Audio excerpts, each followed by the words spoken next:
Shalom, selamat pagi Bapak Ibu yang terkasih di dalam nama Tuhan Yesus. Dimanapun kita berada, melalui ibadah online ini, kita tetap harus memuji menyembah Tuhan dengan segala kerendahan hati kita. Kita mau menyembah Dia melalui segala puji-pujian. Oleh karena itu, kami percaya dimanapun Bapak Ibu berada, Tuhan Yesus tetap menyertai kita semua. Baik, kita angkat satu pujian, Allah Sanggup.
Bapak, kami percaya Bapak, Engkau sangat sanggup ya Tuhan. Apapun segala pergumulan kita, kami menyerahkan semua Tuhan dalam Engkau. Kami percaya Tuhan, Engkau sanggup Tuhan. Engkau Allah yang sanggup melakukan segala perkara apapun ya Bapak. Dari dulu, sekarang, sampai selama-lamanya. Terima kasih Tuhan. Haleluya, haleluya.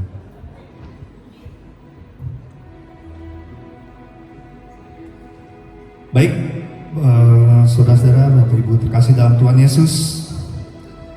Sekarang kita siapkan hati kita untuk menyambut kebenaran firman Tuhan yang akan disampaikan oleh hamba-Nya.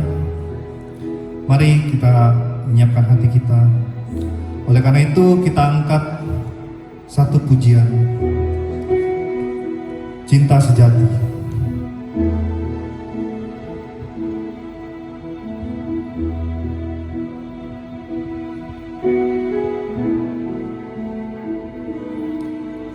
Saat ku renungkan hidup bersamamu, seringkali ku melupakanmu.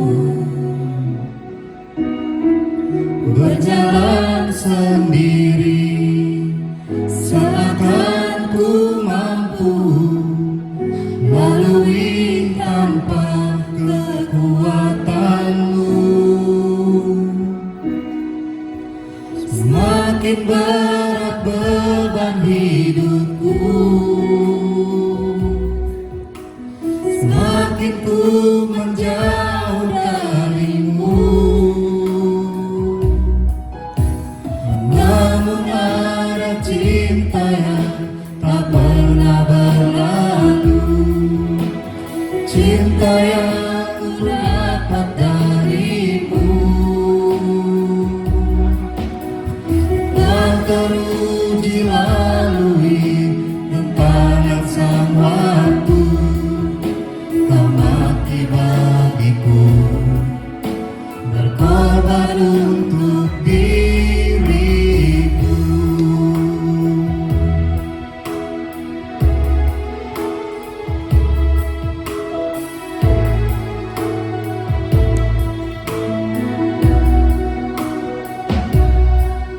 Saat ku renungkan hidup bersamamu, seringkali ku melupakanmu. Berjalan sendiri seakan ku mampu lalui tanpa kekuatanmu. Semakin berat beban hidupku, semakin ku menjauh darimu. Namun ada cinta yang tak pernah berlalu, cinta yang ku dapat darimu. Teruji lalui rintangan sang waktu, kau mati bagiku, berkorban untuk diri. Namun ada cinta yang tak pernah berlalu, cinta yang ku dapat darimu.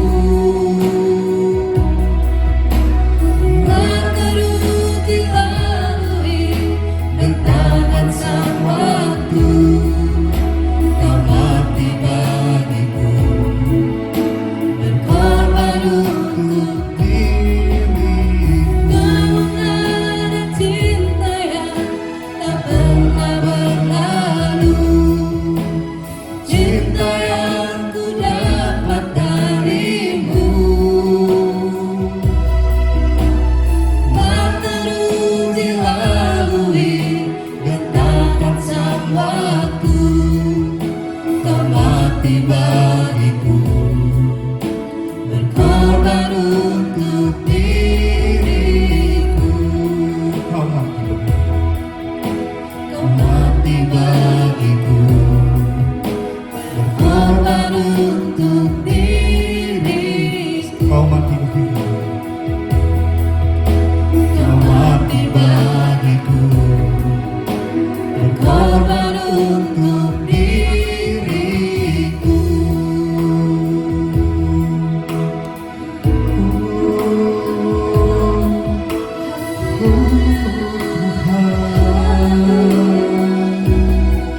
Engkau rela mati bagi kami,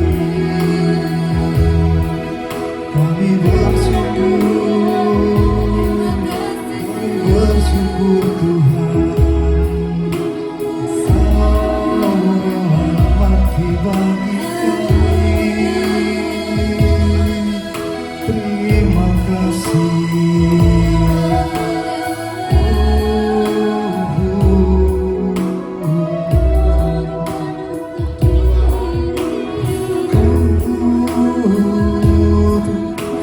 kasih Tuhan, terima kasih buat pengorbananmu, buat kebaikanmu selama-lamanya.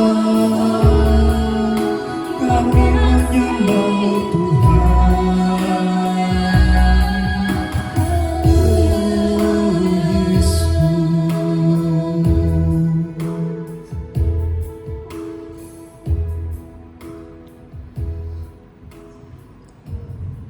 Kami persilahkan untuk hambanya. Shalom, salam sejahtera dalam kasih Tuhan Yesus, penebus dan juru selamat kita semuanya.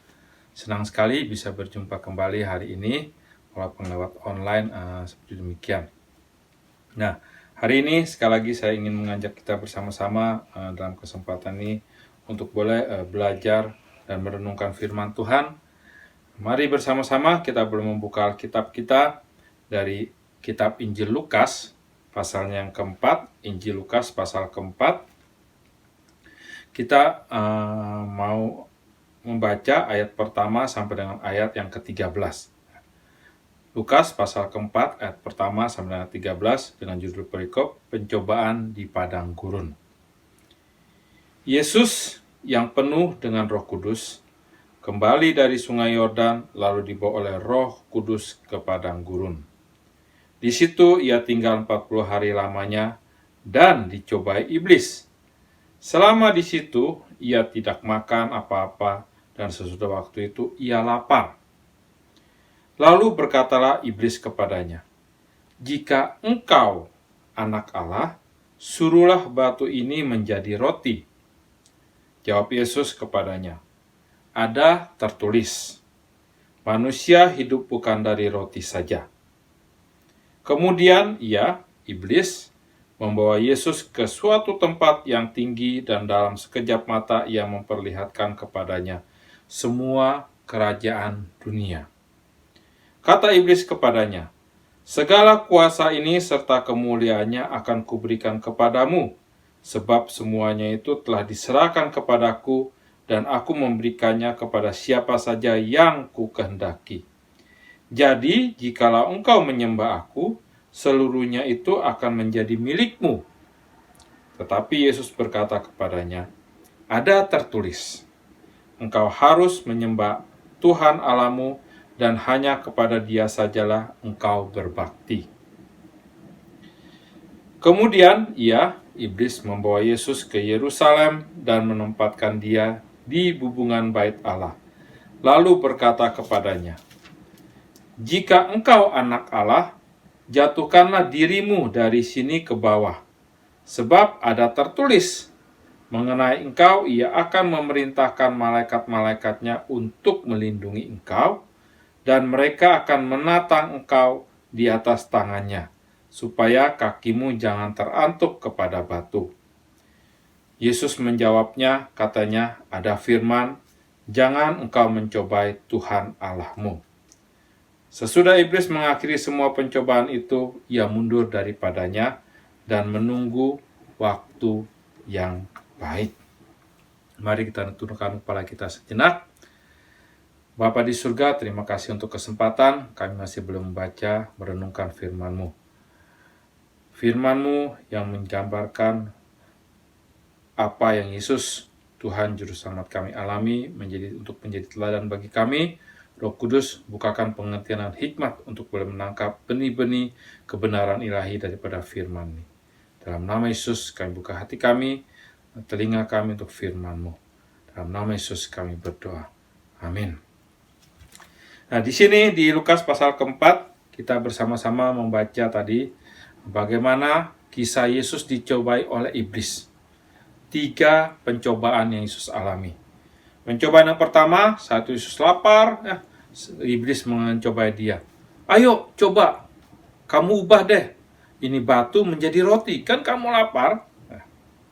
Pencobaan yang kedua, iblis menunjukkan kepada Yesus seluruh dunia, kerajaan dunia dan kemegahannya. Iblis mengatakan, "Semuanya ini adalah milikku dan aku bisa menyerahkan kepada siapa saja yang kukehendaki, asal orang itu mau menyembah aku. Dengan kata lain, dia minta Yesus untuk menyembah dia. Kalau Yesus menyembah dia, semua dunia dan harta dan yang terlihat itu akan diberikan kepada Yesus.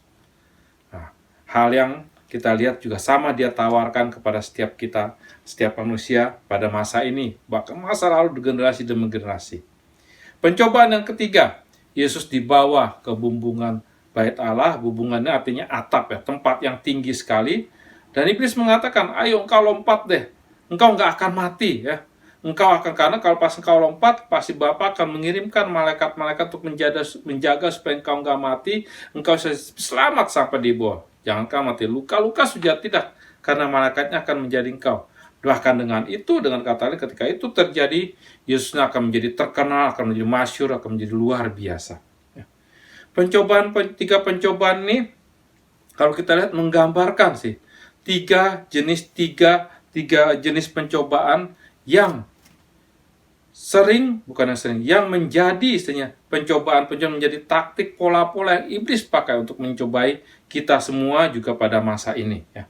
Nah, tiga pencobaan ini kalau kita lihat, ya, apa sih intinya, apa sih pada pokoknya, Alkitab memberikan petunjuk kepada kita, yaitu dari surat 1 Yohanes, Rasul Yohanes yang pertama, 1 Yohanes pasal, ya, yang kedua dituliskan demikian, ya. 1 Yohanes pasal kedua dari ayat yang ke-15, coba perhatikan, ya. 1 Yohanes pasal kedua ayat ke-15 dituliskan, janganlah kamu mengasihi dunia dan apa yang ada di dalamnya. Jika orang mengasihi dunia, maka kasih akan Bapa tidak ada dalam orang itu. Nah, ayat 16 ini menjadi suatu jawaban daripada bagi kita, apa sih pola-pola pencobaan yang iblis berikan kepada kita di muka bumi ini, pada manusia, ya. Sebab semua yang ada di dalam dunia, lihat, ya, yaitu pertama keinginan daging, ya. Yang kedua, dan keinginan mata, serta keangkuhan hidup, ya, bukanlah berasal daripada Bapa, melainkan dari dunia. Ya. Keinginan daging, ketika Yesus dicobai untuk mengubah batu menjadi roti, dagingnya, tubuhnya itu lapar, itu keinginan daging, ya. Pola yang tepat, iblis mencoba Yesus, ya. Keinginan dagingnya, ya, diingatkan. Sebagai manusia kita semua hidup dalam darah dan daging, ada keinginan-keinginannya. Dan iblis sering memakai itu untuk mencobai kita, ya. Pencobaan itu bukan dosa, ya. Tapi pencobaan yang diikuti, yang dibuahi, yang dituruti itu melahirkan dosa, menjadikan dosa. Yesus dicobai juga, tapi puji syukur kita melihat, ya, bagaimana Yesus bisa mengatasi itu. Pencobaan yang pertama itu yaitu pencobaan akan keinginan daging. Yang kedua, ya, pencobaan apa? Keinginan mata. Keinginan mata, iblis membawa Yesus ke tempat yang tinggi, memperlihatkan kemegahan dunia, keelokan, keindahan dan sebagainya. Matanya yang melihat, ya. Mata melihat, keinginan mata timbul, ya. Nah, mata kita juga sering demikian, kan? Macam-macam lah, ya. Lihat mobil baru mau, ya. Lihat barang yang baru ini mau, padahal sudah ada juga macam-macam, ya. Keinginan mata. Dan keinginan mata ini sama, ya, sering dipakai iblis juga untuk mencobai kita, membuat kita untuk melakukan dosa, ya. Gak usah disebutkan, banyak sekali hal-hal dalam kehidupan, dari yang paling kecil sehari-hari sampai dengan yang besar, semua itu sering, ya, keinginan mata ini juga dipakai iblis untuk mencobai kita. Keinginan daging, keinginan mata.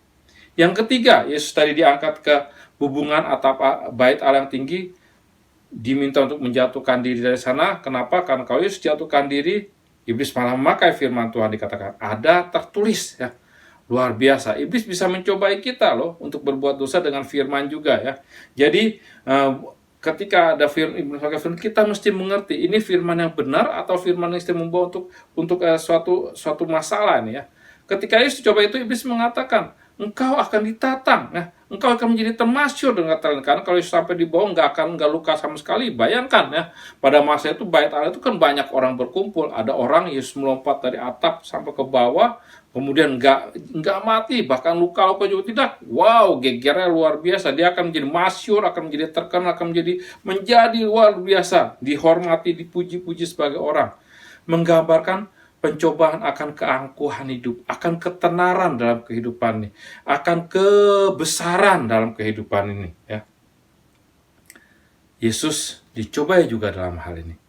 Nah, 3 hal dasar ya pencobaan yang iblis berikan, yang dia pakai sebagai pola untuk kita, keinginan daging, keinginan mata, dan keangkuhan hidup, itu juga iblis pakai sebagai pola-pola untuk mencobai kita.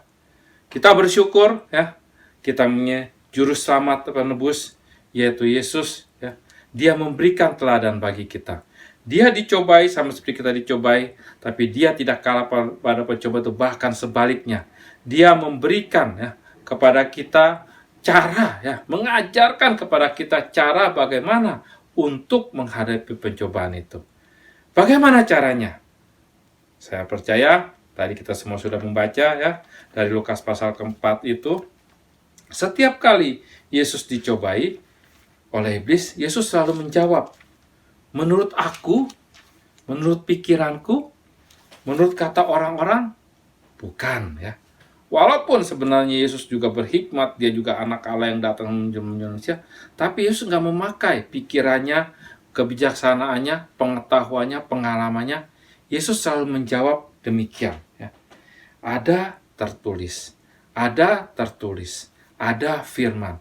Dengan kata lain, Yesus ketika datang pencobaan, dia tidak menjawab dengan kebisaannya, dengan kemampuannya, dengan pikirannya, dengan kehebatannya, tapi dengan firman Allah. Hal yang sama ya, ketika pencobaan datang dalam kehidupan kita, iblis mencobai kita, kita juga bisa menangkalnya, kita juga bisa menghadapinya dengan firman Tuhan. Apa maksudnya firman Tuhan ini? Firman Tuhan ini kalau adalah firman Tuhan yang Tuhan nyatakan kepada kita. Alkitab ini adalah firman Tuhan yang tertulis. Tapi bukan berarti kita semua harus punya Alkitab, kemudian kita hafal seluruh Alkitab. Tidak ya. Firman Allah ini mengajarkan bagaimana kita ini mempunyai firman-firman menjadi rema-rema, yaitu firman yang muncul bisa menjadi suatu jawaban kepada kita ketika pencobaan datang, suatu balasan, suatu alat kita untuk bisa menghadapi pencobaan ketika datang dalam kehidupan kita. Dan rema ini akan bisa timbul kalau kita mempunyai pengalaman dalam membaca firman Tuhan ini. Bukannya kita harus menghafal, tapi kita membaca, kita mengetahui, kita merenungkannya. Kita mungkin nggak bisa hafal semua sekaligus, ya. Kita nggak bisa hafal, tapi inti-intinya, prinsip-prinsipnya, pokok-pokoknya itu menjadi sesuatu yang tinggal dalam kita dan hidup. Dan kalau kita melakukan itu, pada saatnya, percayalah, Roh Kudus akan mengingatkan kita, oh ada firman ini, ada firman ini, ada firman untuk menghadapi masa-masa, untuk menghadapi masalah-masalah, cobaan-cobaan, tantangan yang datang dalam kehidupan kita. Makanya perlu ya, kita ini untuk bisa istilahnya membaca firman ini sekali lagi bukan mesti aturan kita menjadi seperti suatu yang ketat, suatu istilahnya menjadi membosankan, tidak. Kita bisa apalagi di zaman sekarang baca firman itu setiap hari, mungkin dalam perjalanan kita punya smartphone, ada Alkitab, software aplikasi Alkitab, kita bisa baca satu ayat, mungkin dalam kesempatan satu ayat lagi di tengah-tengah waktu. Kalau kita mau menggunakan sepanjang hari dalam kehidupan kita bisa istilahnya untuk membaca firman ini. Dan ya, ketika membaca mungkin kita nggak tahu apa sih maksudnya, apa sih artinya ini, korelasinya apa. Tapi kalau kita membaca dan kita lebih sering baca, mengerti, tahu prinsip-prinsip itu, percayalah pada saatnya pencobaan itu datang, pencobaan akan keinginan daging, keinginan mata, dan keangkuhan hidup datang, kita bisa menghadapinya dengan menjawab, bukan menurut aku, bukan pengalamanku, bukan pengetahuanku, tapi ada firman Allah menyatakan demikian, ada tertulis seperti demikian, sehingga aku mengikuti firman ini bukan daripada pencobaan itu. Yesus memberikan teladan bagi kita dan kita bersyukur untuk teladan yang diberikan. Marilah kita boleh lebih mencintai firman Tuhan, membacanya ya, punya dalam kehidupan kita sekali minimal dalam kehidupan kita, membaca Alkitab dari Kejadian sampai dengan Wahyu ya, sampai seluruhnya ya, sehingga kira-kira kita bisa tahu, dapat gambaran secara keseluruhan. Dan lebih daripada itu ya, ketika kita sering membaca tidak mengerti, tidak apa-apa, minta Roh Kudus mengajar kepada kita dan renungkan ya, dan taruh itu satu hari, satu ayat aja, mungkin satu prinsip. Percayalah kalau kita lakukan demikian, ketika pencobaan datang, maka kita bisa menghadapinya. Pencobaan pasti datang. Bagaimana masalahnya? Apakah kita mempersiapkan diri sebelum itu datang, atau kita menjadi orang yang ceroboh membiarkan saja? Kita mempunyai pepatah dalam bahasa Indonesia, sedia payung sebelum hujan. Kenapa? Karena kalau hujannya turun, kita belum punya payung, kita akan kebasahan. Siapkanlah diri kita mempunyai membaca firman Tuhan, sehingga ketika pencobaan itu datang, pasti datang, kita akan bisa menjawabnya seperti Yesus menjawab, ada tertulis. Kiranya firman Tuhan boleh menjadi berkat bagi kita semua. Mari kita boleh tundukkan kepala kita mau berdoa untuk firman ini. Bapa yang terkasih di surga, terima kasih untuk firman-Mu. Tuhan Yesus, terima kasih Engkau mengajarkan teladan kepada kami ketika Engkau dicobai. Roh Kudus, terima kasih Engkau membukakan pengertian kami akan kebenaran-kebenaran firman ini. Tuhan, dalam kehidupan kami, pencobaan demi pencobaan datang. Itu menjadi bagian yang ada karena iblis, musuh kami, memang tugas profesinya adalah mencobai kami. Tapi hari ini kami belajar daripada firman di Lukas pasal keempat ini, bagaimana ketika pencobaan itu datang, kami bisa menjawabnya seperti Yesus menjawabnya. Kami bisa menghadapinya seperti Yesus menghadapinya, yaitu dengan menjawab menurut firman-Mu. Ada tertulis, ada tertulis. Ajar kami untuk lebih kami mencintai firman-Mu, untuk kami lebih mengerti firman, bukan hanya sekedar hafalan, tapi firman yang hidup. Firman menjadi kehidupan dalam kehidupan kami, bagian kehidupan kami, sehingga ketika pencobaan datang, kami bisa menjawab, ada tertulis. Terima kasih Tuhan, meteraikan firman ini, dan mampukan kami untuk bukan hanya menjadi pendengar, tapi juga pelaku daripada firman-Mu dalam kehidupan kami hari lepas hari. Dalam nama Yesus, kami berdoa.